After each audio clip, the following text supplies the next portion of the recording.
जरा सोचो, एक बटन दबाया और पैसे गायब। सिर्फ एक क्लिक और 10,000 रुपए का नुकसान। पर ये नुकसान सिर्फ पैसे का नहीं होता, ये समय का, मानसिक शांति का और कभी कभी जिंदगी का भी होता है। और सबसे खतरनाक बात, तुम्हें लगता है कि तुम कंट्रोल में हो, लेकिन असल में तुम किसी और के बनाए जाल में फंस चुके हो। जब तुम बेटिंग ऐप खोलते हो तो लगता है कि ये एक नॉर्मल गेम है, थोड़ा टाइम पास, थोड़ा मजा। लेकिन ध्यान से देखो, हर चीज वहाँ ऐसे डिजाइन की गई होती है कि तुम बार बार वापस आओ।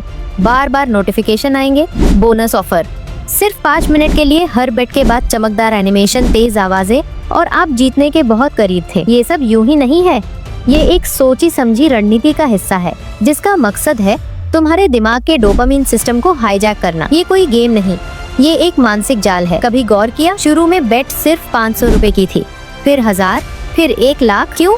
क्योंकि तुम्हें लगता है वापस जीतना है, लेकिन सिस्टम यही चाहता है। हर हार के बाद एक गिल्ट, एक पछतावा पैदा होता है और उसी भावना को ऐप फिर से इस्तेमाल करता है, एक और बेट के लिए।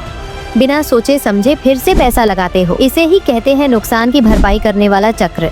और जब तक समझ आता है तब तक पैसा, समय और मानसिक शांति सब जा चुके होते हैं। तुम सोचते हो कि क्रिकेट या फुटबॉल की समझ है तो फैंटेसी गेम में जीत पक्की है, पर हकीकत ये है, हर बार टीम बनाने के लिए ऐप तुमसे पैसे लेता है और जीतते हैं सिर्फ टॉप 0.1% लोग। बाकी 99.9% लोग एक धोखे में जीते हैं कि अगली बार जीतूंगा, लेकिन वो अगली बार कभी नहीं आता है। ये सिर्फ पैसे के नुकसान की बात नहीं है, ये तुम्हारे दिमाग की केमिस्ट्री से जुड़ा मामला है।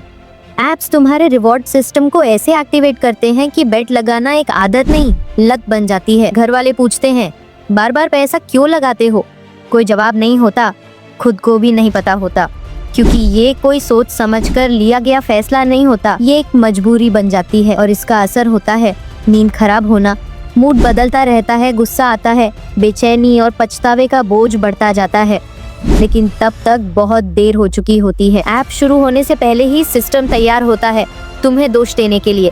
टर्म्स में लिखा होता है, सोच समझकर खेले, हम जिम्मेदार नहीं हैं। पर जब बोनस देना हो तो नोटिफिकेशन तुरंत आता है। ज्यादातर ऐप्स विदेशों में रजिस्टर्ड होते हैं, जिन पर भारतीय कानून पूरी तरह लागू नहीं होता। तुम सोचते हो कानूनी है तो सुरक्षित है, और वहीं फंस जाते हो। सिस्टम के लिए तुम एक इंसान नहीं, एक कमाई का जरिया हो। सबसे पहला कदम, जागो। ये मान लो कि ऐप तुम्हारा दोस्त नहीं है, ये कोई टाइम पास नहीं है, ये एक बड़ा बिजनेस है और उसका प्रोडक्ट हो तुम। नोटिफिकेशन बंद करो, ऐप अनइंस्टॉल करो, screen time limit, blocker apps का इस्तेमाल करो और जरूरत लगे तो किसी एक्सपर्ट से बात करो।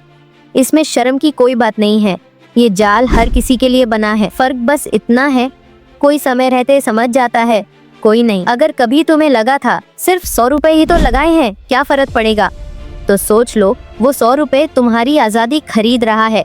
जितना ज्यादा समय और पैसा तुम लगाते हो, उतना ज्यादा कंट्रोल ये सिस्टम तुम पर पा लेता है। ये वीडियो कोई सलाह नहीं है, ये एक चेतावनी है।